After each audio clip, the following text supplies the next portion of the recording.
Robin Williams said, unmanageability is when the quality of my life is sinking quicker than I could lower my standards. Once they win that, they're almost there every hour of the day. Gambling has no prejudice. It's not biased. It affects all of us. I really wouldn't care if they were 5 years old, honestly, as long as it was bringing in money.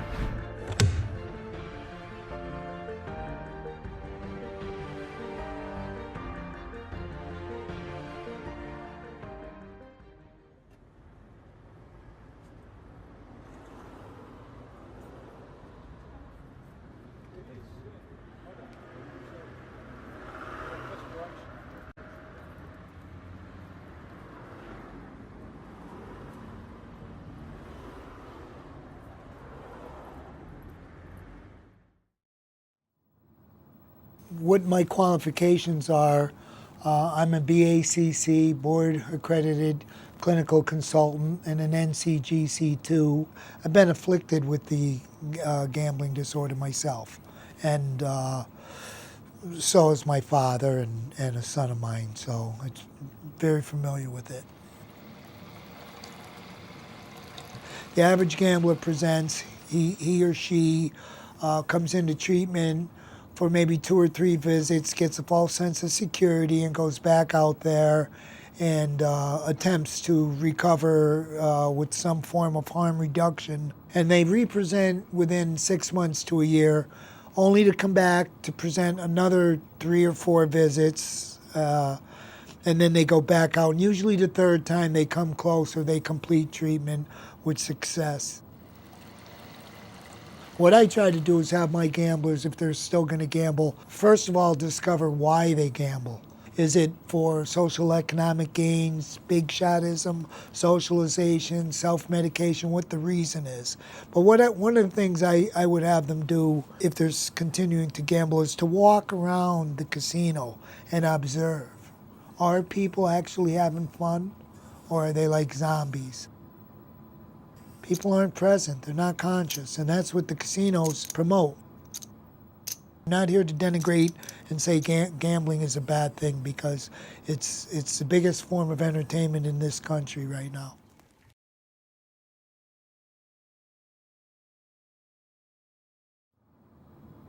Gambling has no prejudice. It's not biased. It affects all of us. Look, at the risk factors are cultural, genetic, ethnic.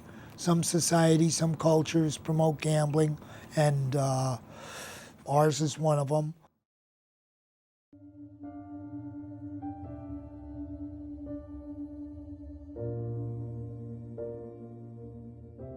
All I really know is there's this older guy that is friends with the owner of the place I work at, and he runs all the Pennsylvania gas station slot machines, and they just talk. So he brought one in, started profiting, and now there's 2. People come into the restaurant to eat, right? And while they're waiting for their food, people always want to do something, whether it's go to the bathroom and they come back and their food's ready, go outside and smoke. So this is a great opportunity for people to waste some time. Let's go put $5 in it. And then you get some of those people who take 5 and turn it into $2.50. People win quite frequently. I mean, it really is hit or miss. I've seen people win 500. I've seen people win 700. And like once they win that, they're almost there every hour of the day. They're disgusting, dude. Everywhere, every gas station you go into, or like tobacco store, these machines are just, there's at least 3 of them lined up on the wall. The machine goes based off how much money is at hand. It's not going to pay out more than we have. And if it does, it's very, very rare. There's some type of bug. So you can get a good idea on if someone's going to win that week or what's going on just by how much money we have in-house. I'm not going to tell the guy that comes in every single day, yo, you have a good chance of winning. I'm going to try to get that guy to play when there's only $5 downstairs. I watched this guy come in and he puts $100 in that machine every single day, whether he's going to win or lose. I can only see this going up. I mean, casinos keep opening up, right? So I can only see it getting further and further. It's just, I think, another stepping stone in gambling and lottery, you know? Typically, if I see there's a large stack of cash downstairs, I'll play the machine. I mean, it varies. There's a couple $1,000s downstairs. Is it a scam? Yeah, I would say any type of lottery or gambling is a scam. You're made out to lose.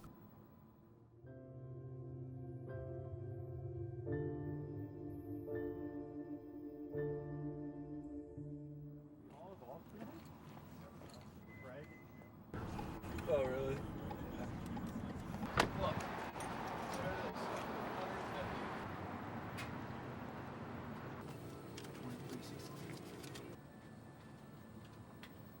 10 of 19 and 10 of 21.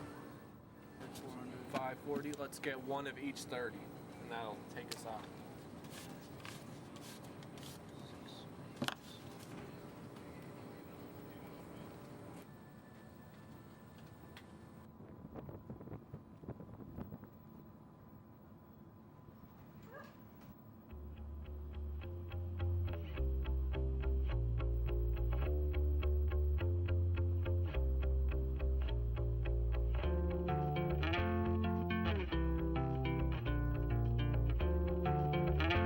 Back. $50. 50 bucks. Let's go. We're like 1/12 of our way back to the money.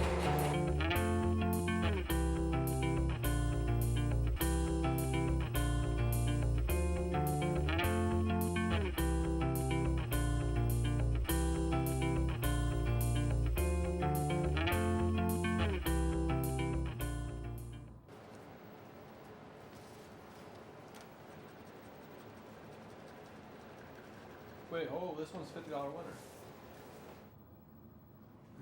Those are the winners? Yeah. How much did you lose though on these?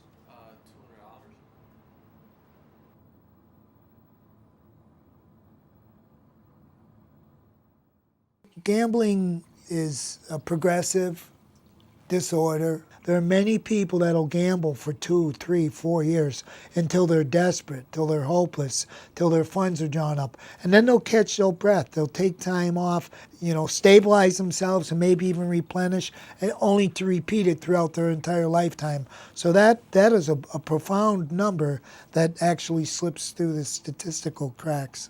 There are no bottoms or misfortunes one isn't capable of reaching. You need more to achieve the desired effect. It's a spiraling out of control bottom. I've seen people do horrific things to their children in order to get money to gamble. There's known cases of people leaving their children in the parking lot that have died and suffocated because they lost track of time gambling. I've seen people sell their bodies for gambling, betray their core beliefs, their value system, lose their money, their property, their family, just about put everything at risk. The suicide rate for pathological or severe gamblers is it is 17% higher than the general population. Probably 89% of problem gamblers have considered suicide ideations or self-harm.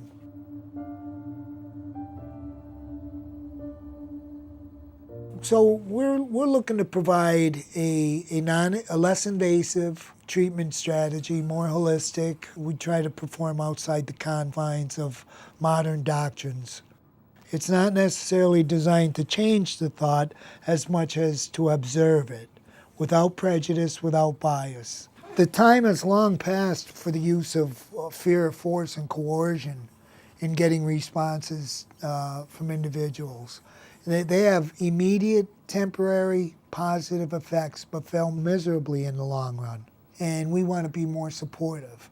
Most days I like to refer to it as DIS-EASE, because nobody could argue that it doesn't create dis-ease in an individual and their loved one's lives. So basically, we do our due diligence in reviewing risk factors, educating the possibility of negative consequences, and then supporting the individual's ultimate decision.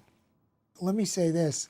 indicative of their behavior. They're not afraid of dying, going to jail, losing their family, their titles, their pedigree.